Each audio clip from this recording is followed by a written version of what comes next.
Welcome viewers, happy to meet you on another conversation. Today I've decided to address one of the most burning questions among the investment community.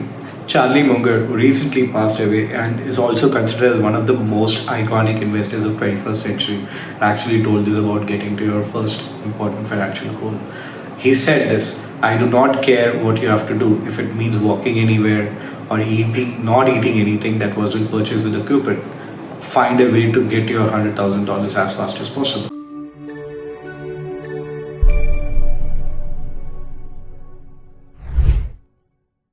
Many financial gurus around the world have actually validated this concern, which is that your first important financial goal is actually the most difficult to get to, and it does not apply in financial world, even in health, even in any other meaningful pursuits in life. The first step is always the most difficult.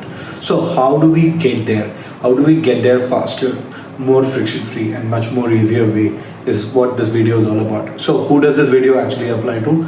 There are three sets of people who this video is more suitable for. The first category of people are the ones who continue to say that they've been making contributions to their corpus but never really found their corpus grow at a meaningful rate. This remains a mystery for them. The second category of the people are the people who are living paycheck to paycheck. These are the people whose expenses are so over the roof that they are unable to find any meaningful contribution to their savings and investments. And the last set of people are the people who are considering retirement and their retirement is around their horizon. They want to make a corpus meaningful that they can actually retire as per their wish. So I've broken the entire video down into 4 different segments. The first segment is understanding your career and work. Your work is actually broken down into 2 different segments. An average human being works for 30 years in their average lifespan. Your first 15 years of your career is actually called the phase 1 and the second 15 years is called the phase 2. So in the simple math around your compensation goes like this. The amount of money that you earn is actually equal to the price per hour into the number of hours available. In an average week, you have 40 hours available. That's what an average human being spend at work. So let's say if your employer is willing to pay 1,000 rupees for an hour, you have 40 hours in a given week. That means the employer is willing to pay 40,000 per week and 1,60,000 for a month. This is the amount that he is ready to shell out on you. Now you can either increase the number of hours, but that is not possible because everybody has got just 24 hours. You can't increase that to 30 hours suddenly. That means the price per hour is something that you can actually work on. So during your first part of your career, which is the phase 1 of your career, you need to find ways and means to increase your per unit cost, which is per hour cost, and that's the only way you can increase your compensation and thereby increase your contribution to your corpus. So never worry about the amount of interest that you get and how you can rotate your corpus in order to get higher interest and then grow your corpus.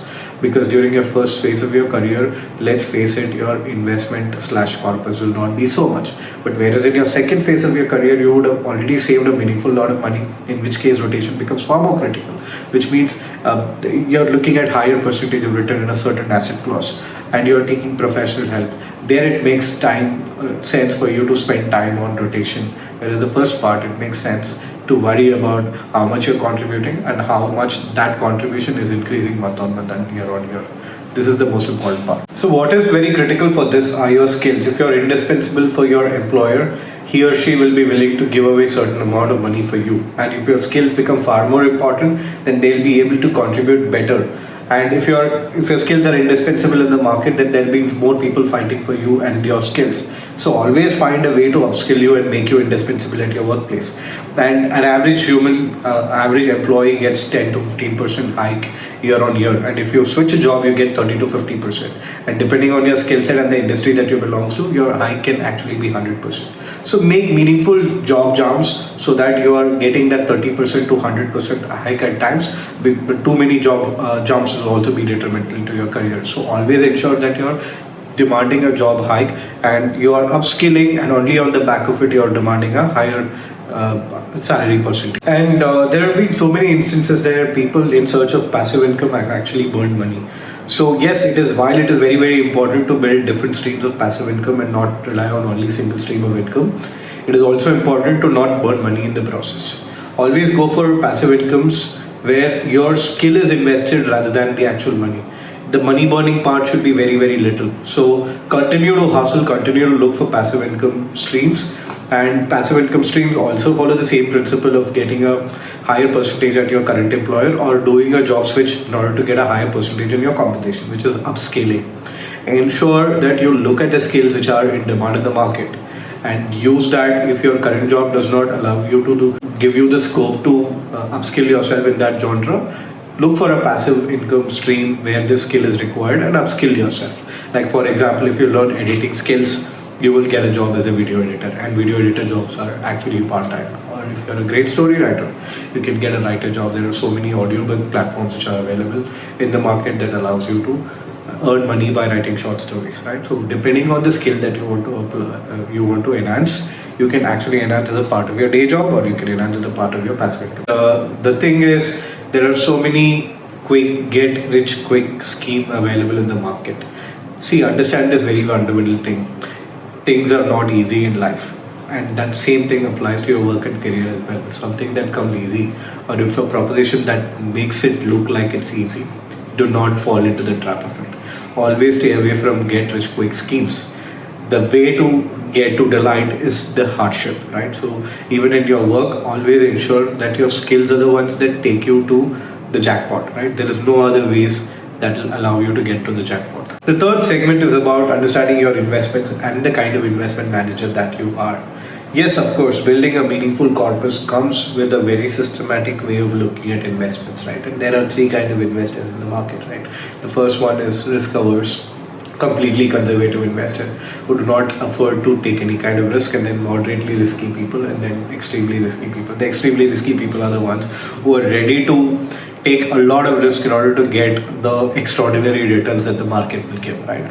For a very conservative investor, debt instruments like fixed deposits, government bonds, big corporate bonds will actually be useful. But whereas a moderately risky people will tend to side towards index funds, particularly equity index funds, and they'll have actual exposure between debt and equity in equal terms. But whereas the heavily risky or high risk investor will actually side on equity, and they will actually go to the extent of picking up individual stocks based on certain things. And of course, the effort is probably easiest for the conservative investor, and probably the toughest, or the effort required to learn about stuff for a risky investor is the highest, because they are taking extreme bets, and those extreme bets come behind a lot of gut, a lot of information, and a lot of intuition. And information is a very critical part, right? So understanding who you are as an investor will actually help you understand the kind of investment systems that you need. Let's say, for example, you're contributing money month on month to your corpus, and during your phase one of your career, it is highly advisable not to take any amount from your investments. Whatever that the investment once is written should be pumped back into the investments. That's the only way to let compounding do its job, right? But during a second part of your career, you may afford to take a certain amount of returns back to take care of your lifestyle, because let's face it, your career is twilighting, which means your lifestyle is somewhat increasing, but your salary is not growing at that rate, which means your investments will have to contribute to your monthly expenses, so you can afford to take some things. So your investment system should accommodate, especially in your first phase two of your career, should accommodate certain investments which will give you monthly dividends. Whereas some parts of your investments which will give monthly dividends, but that is pushed back into the investments. And when you are at a point where you're actually considering retirement or semi-retirement, ensure that your investment system accommodates for investments which will give you money to take care of your monthly expenses. And this is also a point when you're doing side hustle as a part of your semi-retirement plan. Do not, for whatever reason, eat into your corpus, because when you take money from your corpus, your math kind of just goes away. And in segment 2, let's understand about your life and your lifestyle, right? One of the famous financial gurus, who's an Indian but based out of the United States, Ramit Sethi, continues to promote this concept called rich life and defining a rich life. It's very important for a person to understand what their rich life would look like. For some people, it's about traveling in first class, traveling in business class, and some people it's about owning a luxury car, and for some people it's about owning the really luxury clothes like $1,000 t-shirt or a $10,000 jacket, right? So it's okay to have these dreams, because when you understand your lifestyle, you can understand about yourself, right? What makes me truly happy, and you need to incorporate those costs in your retirement life, or when your corpus is actually built and when you think your corpus is ready to contribute to your lifestyle. So, and the most important thing is when you make changes in your lifestyle, which means when your lifestyle improves, which means it comes at a certain cost. And you go to this new lifestyle, the coming back to the old lifestyle is very, very difficult. It's as simple as that. Let's say you own a small car and you are happy in your small car. Suddenly you get the ways and means to get a big car and you get to a big car. Trust me, it's so difficult to go back from the big car to the old car, and it applies to a lot of things in life. So ensure that you understand about your rich life and understand what your retirement slash semi-retirement life would look like. And you cannot be upgrading your lifestyle always. At one point in time, you need to start flattening your expenses curve, because let's say at the start of your career you're serving X% of your income, and when your income grows, if your expense also grows alongside it, then your saving percentage will continue to stay the same, which means you cannot leverage the concept of compound investing or compound interest. At one point in time, your expense curve should flatten. That's the only way you will contribute more to your corpus and actually let compound interest take care of its job. So ensure that you define your rich life, ensure that your lifestyle changes are accommodated, and ensure that you find very creative ways to live below your means. Yeah, also you need to understand about how inflation works, right? There are certain categories where inflation works in a very bad way, which means the rate of inflation is very high, and then there are certain categories where the inflation is somewhat moderate, and then there are actually certain categories where there is actually deflation. For example, your mobile bills. Back in the days, your per GB cost is actually used to be 100 rupees and more, but now the per GB cost is actually a single digit rupee. This is because of the innovation in telecom, particularly Geo. Similarly, your per kilometer cost of your cars are actually coming down thanks to the concept of electric vehicles, right? At one point in time, even if you consider a diesel car, your per unit cost will be 10 rupees a kilometer, whereas in an electric car, that will be 1/4 or the 1/5 of its cost. And electric cars innovation is just started, which means your per unit cost or per kilometer cost will continue to go down. So when you look at your costs, you can actually understand the categories where your inflation is the highest and the categories where you're actually experiencing deflation. So what you have to do is look at the kind of spends where your inflation is the highest and find out ways if you can reduce those costs or actually can avoid it. That will tell you that you've understood inflation really, really well. And there are people who would like to experiment with certain investment strategies. I would say this is not a bad thing, but ensure that you're reserving a part of your corpus, which is what I call it as a throwaway money. And what is throwaway money?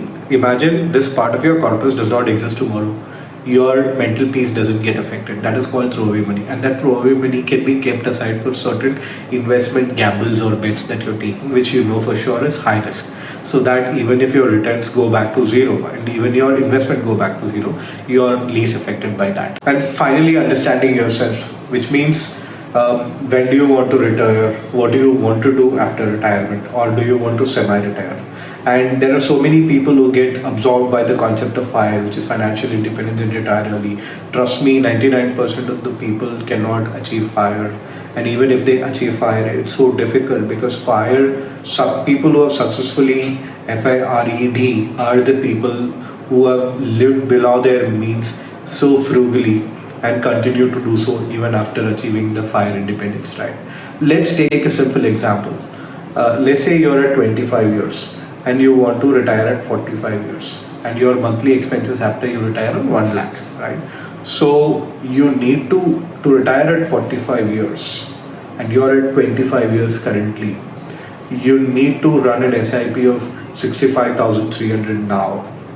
But whereas if you have to do the same retirement at 60 years, you just need 22,700. For a monthly expense of 1 lakh at 45 years, you will need a corpus of 6.5 crores, which means starting at 25 years, you need to start saving 65,300 monthly from the age of 25 till 45. But whereas if your monthly expenses stay the same at 1 lakh and you're starting at 25 years, you just need 22,700. If you have to retire at 65, when your corpus needed will be 14.7 lakhs. This is the math. While you think the corpus required is less at 45, the amount of money that you need to save is almost twice, if not more than the money that you will need to save when you have to retire at 60. And when you retire at 45, the problem does not stop here. You need higher money per month to get to the early retirement phase. But when your early retirement phase happens, you will be tempted to do the indulgence because you never got to do that before when you were frugally saving for your early retirement. Now people will do the mistake and do the indulgence, which means their most precious corpus is being eaten into, which means again your math goes haywire. So your frugality is not just required during the investment phase but also after retirement, and this is why fire is very very difficult to achieve. And if you have any counter theories, if you have any disagreements, arguments with my theories, please feel free to comment and I'll be happy to engage with you guys. And if there are any mistakes, and I'll be happy to correct myself. But I really hope this you found the information on this video very useful, and I wish you you get to your crore as soon as possible and start marching towards your financial independence. Thank you.